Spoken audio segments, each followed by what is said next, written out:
ധന്യമീ ജീവിതത്തില് ഇന്ന് സംസാരിക്കുന്നത് മുതലയെക്കുറിച്ചാണ്. മുതലയെക്കുറിച്ച് ഞാൻ ഈ ധന്യമീ തന്നെ വേറെ പല ആംഗിളിലും പറഞ്ഞിട്ടുണ്ടാവും കേട്ടോ, എന്നെ ഓർമ്മയില്ല.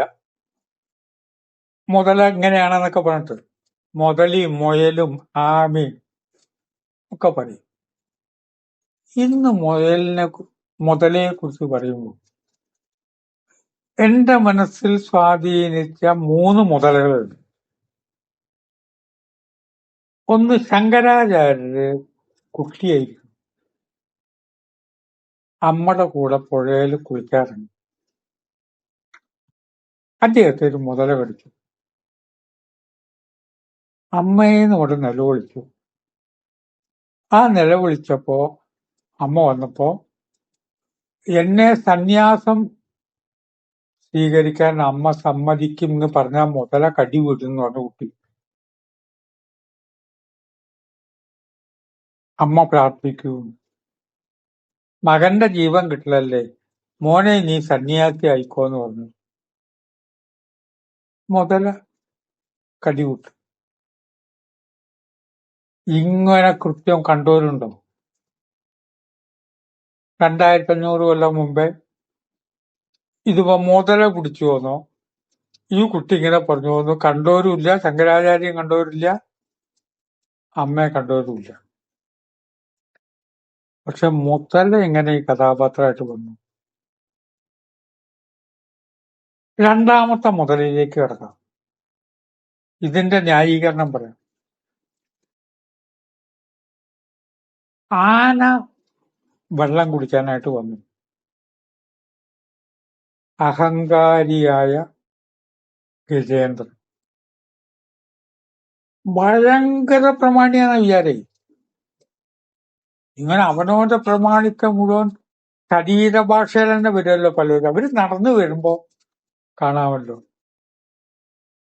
ഇന്നലെ തന്നെ ഒരാള് പറയാണ്, ഇന്ന വ്യക്തി ഇപ്പൊ അഴികൾക്കുള്ളിൽ കിടക്കുകയാണ്, എത്ര ധിക്കാരിയായിരുന്നു എന്ന് ഞാൻ കാണിച്ചു തരാന്ന് പറഞ്ഞിട്ട് ആ വീഡിയോയിൽ കണ്ടു. അയാൾ നടന്നു വരുന്ന കണ്ട ശരീരഭാഷയിൽ അഹങ്കാരമുണ്ട്, ബോഡി ലാംഗ്വേജ്. പ്രമാണിയായിരിക്കുന്ന സമയത്ത് ആരൊക്കെ എന്റെ പിറകിലുണ്ട് എന്നാണ്. വെള്ളം കുടിച്ചതിന് ശേഷം വെള്ളം നാട് കലക്കി ആവശ്യമില്ലാതെ ആരുണ്ട് എന്നോട് ചോദിക്കാൻ. ഒരു മുതല കയറി ഒരൊറ്റ കുളത്ത് ഇങ്ങോട്ട് വലിച്ചു. വലിക്കുമ്പോ ആ കടി. മുതല കുറിച്ച് ഭാഗവതത്തിൽ ഇതുണ്ട്. മല്ലിയൂർന്നം പൂരിപ്പാട് ഞാനും കൂടിയിട്ട് തന്നെ ഒരു ചടങ്ങിൽ സംവാദത്തിൽ ഏർപ്പെട്ടിട്ടുണ്ട് ഈ കാര്യം തന്നെ. പക്ഷെ തുടർന്ന് ഈ ശങ്കരാചാര്യനെ മുതല പിടിച്ചതും ഈ മുതലക്കഥയും കൂടി രണ്ടെണ്ണം മനസ്സിൽ കിടക്കുമ്പോൾ മൂന്നാമതൊരു മുതലയും കൂടി മനസ്സിലേക്ക് വന്നു. ശിവൻ മന്മഥനെ ഭസ്മീകരിച്ചു. പിന്നീട് മന്മഥന് നിവൃത്തിയൊന്നുമില്ല. പാർവതിയാകട്ടെ ശിവനെ കിട്ടാനായിട്ട് തപസ് ചെയ്തു. നമ്മളിലെ പാർവതി നമ്മളിലെ ശിവനെ കിട്ടാൻ തപസ് ചെയ്യണം.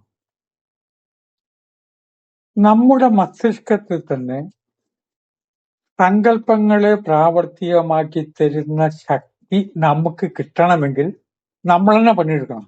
ഇതാ എന്റെ അർത്ഥം. എനിക്ക് കുറച്ചും കൂടി ബുദ്ധി കൂടുതൽ കിട്ടണം. ഞാൻ സങ്കല്പിക്കുന്നതൊക്കെ പ്രാവർത്തികമാണ്. നിങ്ങൾ എന്തെങ്കിലും ചെയ്യാൻ പറ്റുമോ? അതിന് പറ്റിയ ഇഞ്ചക്ഷൻ ഉണ്ടോ?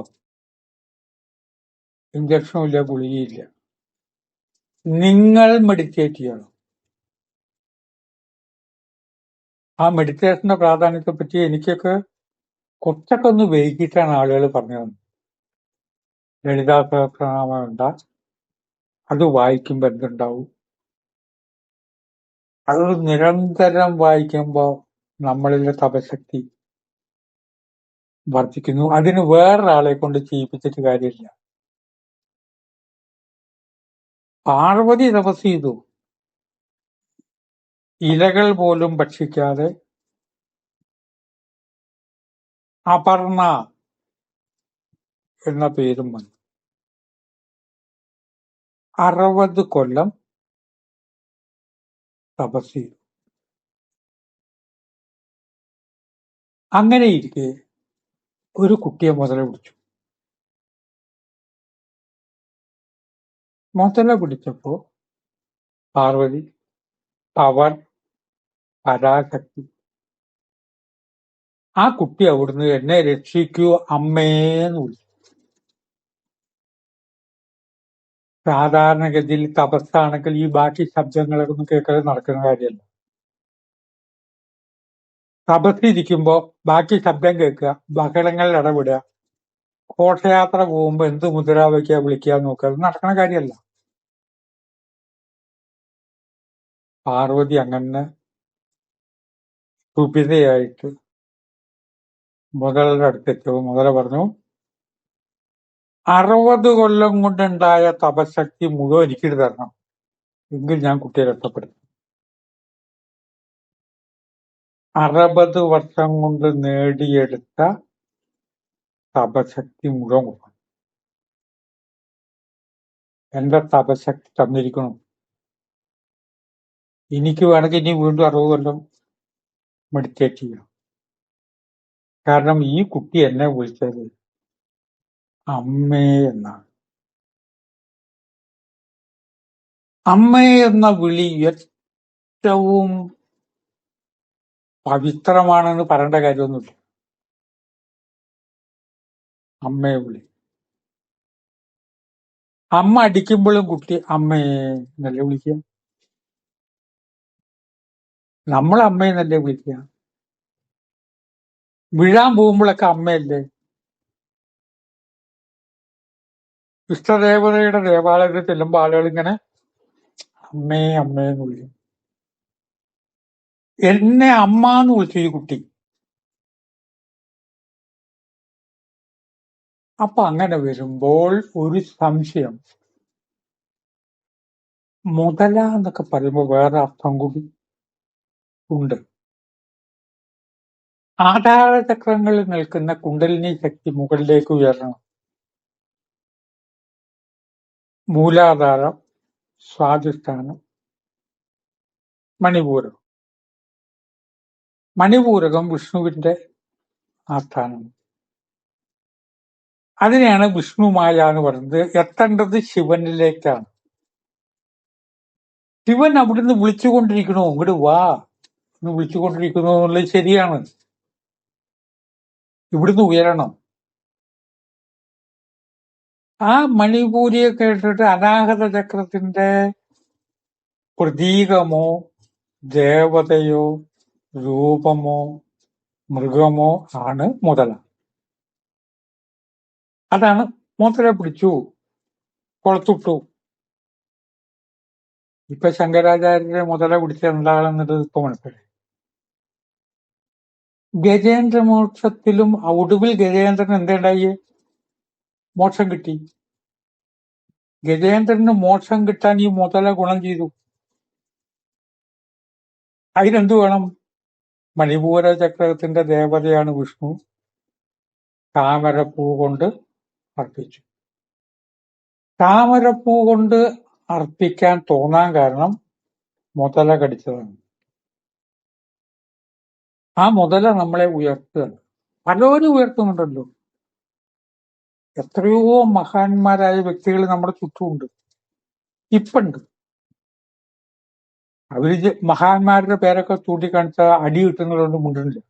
അസൂയ കൊണ്ടേ എല്ലാവർക്കും താങ്ങാൻ പറ്റില്ല. കാരണം അത്ര കേമണമൊന്നല്ല എന്ന് പറഞ്ഞുകൊണ്ട് വരും. ആകെ പരിവർത്തനം വന്ന ആകെ മുഴുവൻ മാറി ഈ മുതല പിടിച്ച പോലെ ഉന്നതിയിലേക്ക് വരും. എങ്ങനെ അവർക്ക് ഇത്ര ജ്ഞാനം കിട്ടിയെന്ന് അവരോട് തന്നെ ചോദിക്കുമ്പോ പലരും ഇങ്ങനെ കയ്യിങ്ങനെ കണ്ടു. അങ്ങേറ്റ എങ്ങനെ എത്ര വിവരം ഉണ്ടായി കഴിച്ചുകൊണ്ട് ഇങ്ങനെ കാണിക്കും. കാരണം നമ്മുടെ വിവരമൊക്കെ എന്നൊക്കെ പറഞ്ഞാൽ RD ചേർന്നിട്ടും LIC ചേർന്നും കിട്ടിയ കാശ് മാതിരിയാണല്ലോ. ഇതങ്ങനെയല്ലല്ലോ. കോടാനുകോടി സമ്പത്ത് ഉണ്ടാവുന്നതിന്റെ പിന്നില് പെൻഷനോ ആർഡിയോ LIC ഒന്നും ആവില്ലല്ലോ. അങ്ങനെ ജ്ഞാനികളുണ്ട്. ആ മുതലയുടെ അർത്ഥതലങ്ങളെ കുറിച്ച് ധന്യമേ ജീവിതം പറയുമ്പോൾ ഇതിന്റെ അർത്ഥങ്ങളെ കുറിച്ച് കുറെ കൂടി ശ്രോതാക്കൾക്ക് ചിന്തിക്കാൻ ഒരു അവസരം നൽകുകയാണ്. എല്ലാവർക്കും